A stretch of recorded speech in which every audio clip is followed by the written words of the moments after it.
দর্শক, সুইয়ের মধ্যে সুতো প্রবেশ করানো কিছুটা জটিল কাজ। আপনারা যেটা করবেন, একটা ব্রাশ নেবেন, তারপরে সুইটা নেবেন, ব্রাশের উপরে সুতো রেখে ওই সুইয়ের ফুটার উপর চাপ দিলে, একটা কাঠি দিয়ে টান দিলে কিন্তু চমৎকারভাবে সুইয়ের মধ্যে সুতা ঢুকে যাবে। তারপরে দেখুন, লকের মধ্যে যদি চাবি ভেঙে আটকে যায়, আপনারা একটা ব্রাশ নেবেন, ব্রাশের মাথাটা কেটে ফেলবেন, তারপরে আগুন দিয়ে মাথাটা একটু পোড়াবেন, পুড়িয়ে ওই ভাঙা অংশের উপর চাপ দিয়ে কিছুক্ষণ ধরে থাকলে আটকে যাবে ওই চাবির সাথে। এটা কিন্তু বের হয়ে আসছে।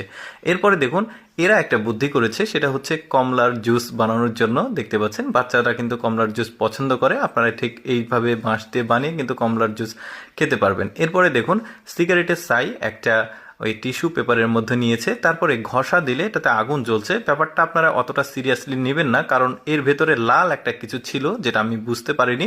আপনারা বুঝতে পারলে কমেন্ট করে জানাবেন। দেখুন, এটা আগুন জ্বলে গেছে। এরপরে দেখুন, চাবির কপি রাখা কিন্তু ভালো।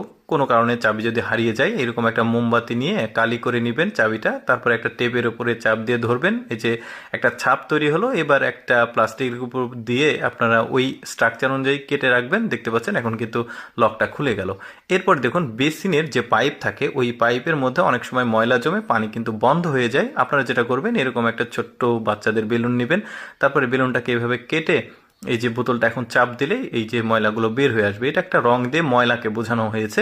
এরপরে দেখতে পাচ্ছেন, পাইপের মুখ লক করার জন্য একটা বেশ চমৎকার পদ্ধতি। এই যে দেখতে পাচ্ছেন, এরকম একটা ছোট্ট বোতল কেটে পাইপের মুখ এভাবে কিন্তু লাগিয়ে লক করা যাবে। ওই যে প্রাণ লিচি ড্রিঙ্কস আছে, ওই রকম বোতল পাওয়া যায়।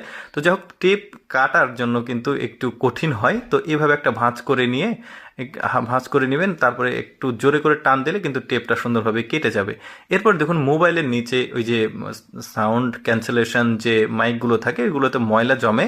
তো আপনারা যেটা করবেন, একটা চুইংগাম নিয়ে চিবিয়ে ওইটার উপর চাপ দিয়ে ধরে থাকবেন। এখন ওই ফুটোর মধ্যে যে ময়লাগুলো থাকবে, এটা কিন্তু চমৎকারভাবে বের হয়ে আসবে।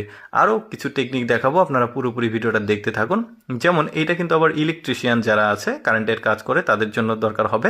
ওই যে দরজার যে লকটা থাকে, ওইটা নিয়ে তারপরে ওই যে রেজারের যে ব্লেডটা থাকে, ওইটা এটার সঙ্গে লাগালে এটা সুন্দরভাবে তার কিন্তু এখন কাটা যাবে। যারা কারেন্টের কাজ করে তাদের কিন্তু এটা প্রয়োজন হবে।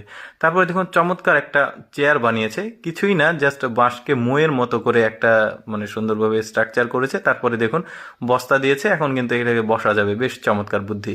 এরপরে আপনার এরকম কোনো জিনিস যদি কোনো গর্তে পড়ে যায়, কোনো এমন চিপাতে পড়েছে যেখান থেকে আপনি তুলতে পারবেন না, তো এরকম একটা দড়ি বানিয়ে নেবেন, এক পাশে ফাঁস দিবেন আর এক পাশে গিট্টু দিবেন। এখন ওই ফাঁসের মধ্যে গিট্টুটা দিয়ে ওই লকের সাথে লাগিয়ে টান দিলে কিন্তু উঠে আসবে জিনিসটা। পদ্ধতিটা কিন্তু চমৎকার।